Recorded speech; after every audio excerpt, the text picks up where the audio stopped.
The date was July 14, 1683. A huge Ottoman army of 170,000 people, walking, shaking the ground, reached the front of Vienna. 154 years after the siege of Suleiman the Magnificent, the Ottomans were in front of the walls of Vienna for the second time in their history. The army was led by Grand Vizier Mirza Kara Mustafa Pasha. However, this magnificent expedition was Ottoman. It would turn out to be a great defeat for the empire, and even the Ottoman Grand Vizier at the head of the army would be skinned. Here is the Ottoman Grand Vizier who was skinned. Mirza Kara Mustafa. The Shah Kara Mustafa Pasha was born in the Mirans village of Merzifon in 1634. His mother was Abid Haddon, and his father was Uruk, one of the leading Sipahi lords of the region. Badr Uruk Bey lost his life in the Baghdad expedition of Sultan Murad IV against the Safavids in 1638. Mustafa, who was left fatherless at the age of 4, had the chance to become Caprilla Mehmet Pasha, one of his father's closest friends. Adopted by Caprilla Mehmet Pasha, Mustafa grew up under his protection. Later, Caprilla by marrying the daughter of Mehmet Pasha. He became the son-in-law of the Caprilla family, which trained many statesmen for the Ottoman Empire. After receiving a good education at the Endriun school, Merzifon Mustafa Pasha was appointed to the statesman. He showed great usefulness during the Ottoman-Polish Wars in 1672. Because of his daring courage and nervousness, he was given the nickname Kara and was known as Merzifon Kara Mustafa Pasha. For years after the Polish campaigns in 1676, despite his young age, Sultan Mehmet IV gave him the position of Grand Vizier. Merzifon Kara Mustafa Pasha's first job after becoming Grand Vizier was to advance on Russia. Despite the cold climate, he was successful in many wars and captured many castles. Then he returned by forcing the Russian Tsardom to a peace agreement. After returning from the campaign, he solved the civil and administrative problems in the whole country one by one, and made the Ottoman people very comfortable economically.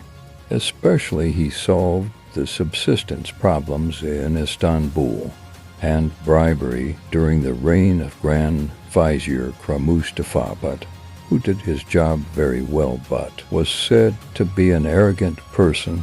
The people of Istanbul saw more comfort and abundance than ever before. Merzifonlu's main goal, even his dream, was to get what could not be taken before by entering the heart of Europe. This was to conquer Vienna.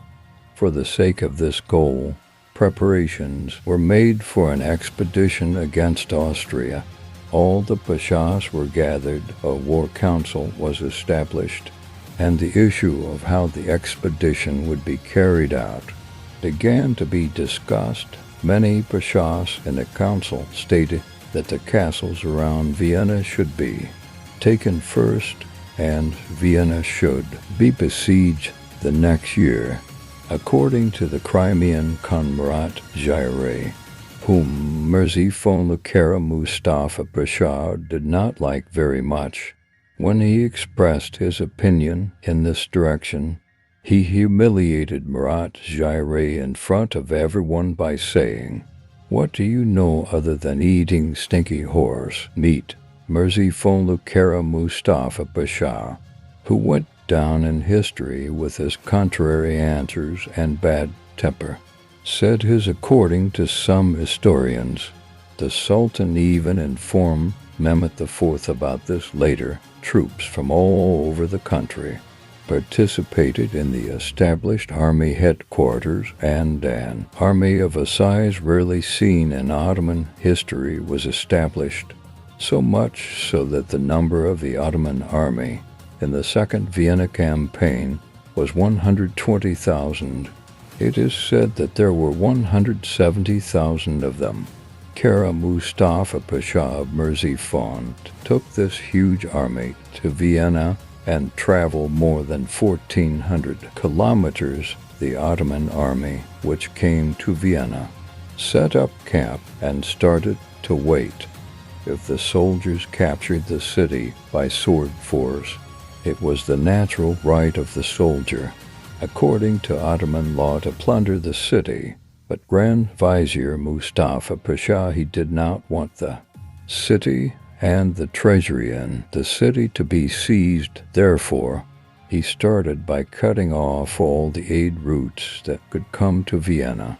He even removed the Crimean King Murat Zaire, whom he did not like very much, from the siege by assigning him the task of holding the Danube bridge, since the Austrians did not expect a dire siege on Vienna. They had a lot of supplies in the city. As a matter of fact, Merseyfond Kara Mustafa Pasha thought that the stocks of the castle would run out in a short time, and the people in the castle would surrender. Thus, on July 14th, Ottoman cannon started to beat the walls of Vienna, and the cannons did not remain silent for almost 2 months. However, due to the Pasha's desire to capture Vienna intact, an all-out attack on the city with soldiers did not take place. However, time was working against Grand Vizier Kara Mustafa. Christian countries such as the United Poland, Lithuanian Union, Polish Kingdom, and the Holy Roman Empire formed a Crusader alliance and set out to help Vienna. This army, consisting of approximately 100,000 people under the command of the Polish King Soviet, was to reach Vienna. He had to cross the Danube River. The person who held the Danube River with a Tatar force of 50,000 people entered the Crimean household. Murat Zaire consigned one of the most important breaking moments in history here, and allowed the enemy to pass through the Danube River without any resistance in order to take revenge on the Grand Vizier Merseyfond Kara Mustafa Pasha. Thus, almost the Ottoman army, which was waiting in front of the Vienna castle, which was about to fall, woke up to a great surprise on September 12, 1683. Surrounded by 100,000 enemies. Seeing that help was coming, the soldiers in the Vienna castle attacked with great hope and left the Ottoman army between two fires. It was criticized by many people of the period. Ibrahim Pasha, who was taller than his viziers, said that the Sultan should not think of punishing such a powerful Grand Vizier for defeat by killing him. No other Grand Vizier can prevent this chaos and enemy attacks. In the book titled Cevdet Pasha History, then his enemies said, if Grand Vizier Kara Mustafa Pasha lives, he will correct his mistakes next year and overcome this defeat. He makes the enemy pay, and he shines and flies high. They had him killed because they thought we couldn't deal with him. But they never thought about who would take his place. They prioritized their personal grudges and interests, so they betrayed. As a matter of fact, Sultan Mehmet IV thought that he had made a hasty decision and sent another messenger to prevent the execution of the Grand Vizier. But this messenger was killed. He arrived in Belgrade after the execution of the Pasha.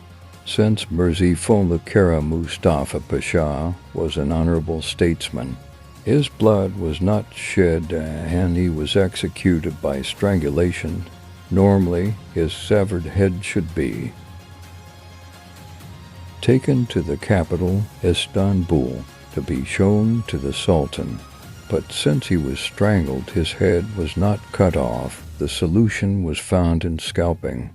The skin of his face was stripped, and he was taken to the Sultan.